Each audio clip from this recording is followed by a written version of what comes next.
Малик ибн Динар рахимахуллах улуу бул туура жолго түшкөнгө чейин бир канча окуялар башынан өткөн. Малик ибн Динар бул табииндердин эң таква, эң ибадатка бекемдеринен болуп эсептелген.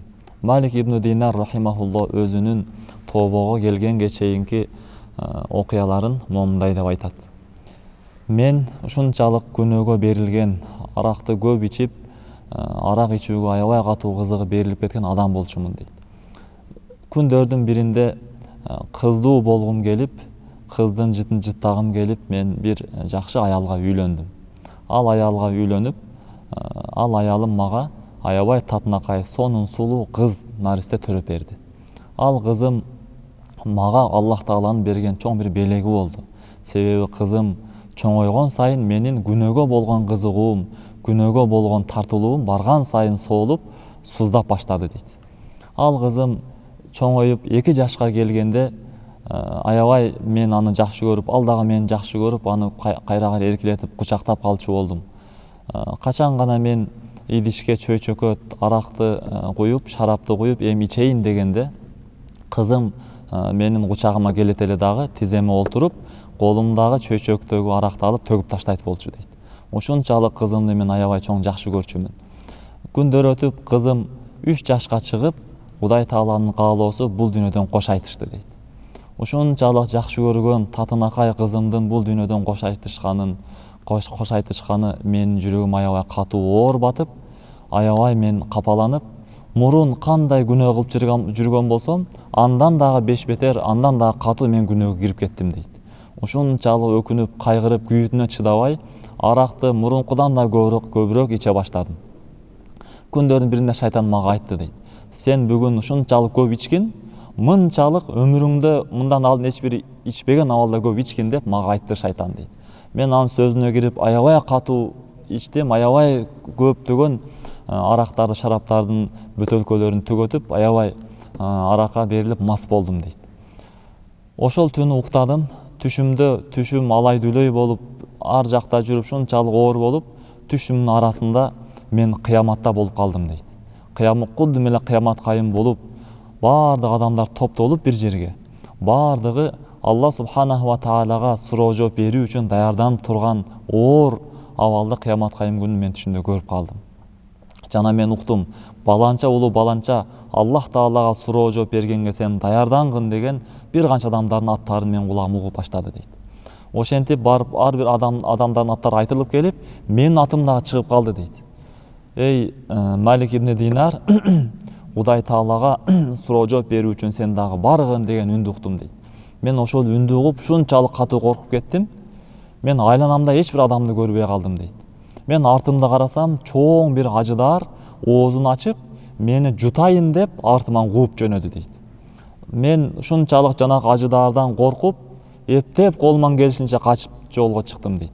Ушунчалык качып бара жатып, жолдо бир арык, ушундай кичинекей арык денелүү адамды көрдүм. Ал адамга айттым: эй баланча, мени бул ажыдардан, чоң жыландан куткарчы мени деп айтсам, ал айтты: мен аябай алсызмын, колуман келбейт, сен тетигил жака баргын деп бир жакты көргөздү дейт. Мен ал жакка көргөзгөн жака чуркап барсам дейт, ал жакта чоң көп от бар экен дейт. Мен ойлодум, мен жыландан качам деп, ажыдардан качам деп, мен отко түшөмбү деп ойлоп, эптеп жанагы жыландан качып буйтап чыгып, жанагы адамга дагы жолдо жолуктум.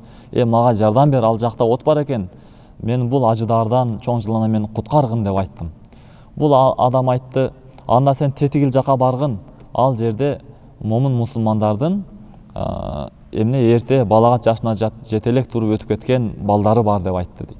Мен ошол тарапка дөңчө экен, ошол тарапка чуркап барып, дөңдөн чыксам, көп жаш балдар жүргөн экен. Жаш балдардын бири айтып калды: менин кызымдын аты Фатима болчу дейт. Эй Фатима, атаң келип калды, атаңа карагын, атаңа шашылгын, атаңдын абалы аябай оор болуп калды деп кыздар менин кызымды чакырып айтышты дейт. Ошол маалда жаш балдардын арасынан менин жакшы көргөн сулуу татынакай кызым ушунча жарып чыкты дагы, чуркап чыгып, бул дүйнөдө менин кучагыма келип эркелеп, мени алдыма олтургандай чуркап келди дагы менин кучагыма кирип, тиземе олтуруп мындай деп айтты дейт: Ушул аятты окуду. Астагайду билlah. Алам я'ни лиллазина аману ан тахша'a кулубухум ли зикриллах деген аятты окуду. Бул аяттын мааниси ыйман келтирген адамдар Аллах Тааланы эстеп жүрөктөрү корко турган убакыт келбедиби? Күнөөлөрүнө тобо кылып, улуу жаратуучу Аллах Таалага кайта турган убагы келбедиби деген аятты окуду дейт. Бул аятты угуп, мен аябай катуу таасирленип, бул аят мен жүрөгүмдөн толук түнөк таап жүрөгүмө орношуп калды дейт. Жанакы кызым ажыдар тарапка карады да колун бир жансады эле жанакы ажыдар кетип калды дейт. Мен ушунчалык катуу өкүнүп туруп жана кызымдан сурадым. Кызым, бул ажыдар эмне болчу деп сурасам, кызым жооп берди. Ата, сиз ушунчалык күнөөлөрдү көп кылдыңыз, күнөөлөрүңүз ушул ажыдар сүрөтүнө айланды дейт. Эмне билбейсизби? Бул дүйнөдө, жалган дүйнөдө сыноо жашоодо кылган амалдар акыретте денелүү бир жаныбарларга айланат, дене берилет амалдарга деп айтты дейт. Сиз күнөөңүздү ушунчалык катуу кылдыңыз, күнөөңүздү сиз семиртип, ушунчалык чоңойтуп таштадыңыз. Сизге ажыдар сүрөтүнө көрүндү дейт. Ал эми мен жолдо келип мага жардам бере албай калган кичинекей адам ким деп сурасам, ал айтты, ал сиздин кылган жакшы иштериңиз. Сиз жакшы иштериңизге көңүл бурбай, аларды аткарбастан ушунчалык көңүл бурбай таштап койдуңуз. Ал жакшы амалдарыңыз сизди куткара албай турган даражага жетип калды дейт. Анан айтат, ата, эгерде сизге мен болбогонумда, кызыңыз болбогонумда жана мен жаш абалда, жаш курагымда өтүп кетпегенимде, сиздин абалыңыз оор болмок эле деп кызым мага айтты.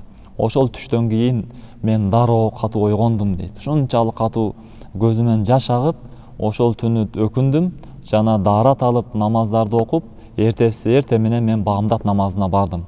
Багымдат намазына барып жамаат менен окуп имамга уюсам, имам да окудум ушул аятты окуп жаткан болчу дейт. Алам я'ни лиллазина аману ан тахша'a кулубухум ли зикриллах. Ыйман келтиргендерге Аллах Тааладан коркуп, Алланы эстей турган, Аллага кайта турган убакыт келбедиби деген аятты окуду дейт.